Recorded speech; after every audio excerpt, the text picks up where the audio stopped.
Estonian language has been spoken on these lands for at least 2,000 years.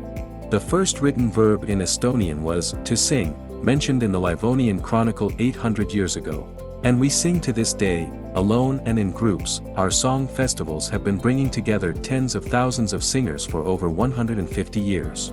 Reading has been a part of our culture for half a millennium. First book in Estonian will be 500 years old in 2025. Over 90% of Estonians have been literates for over 100 years.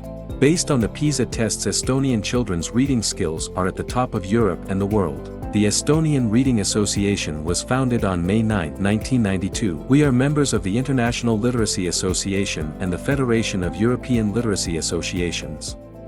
We invite you to the 6th Baltic Sea Conference on Literacy. Literacy Environment, Environmental Literacy.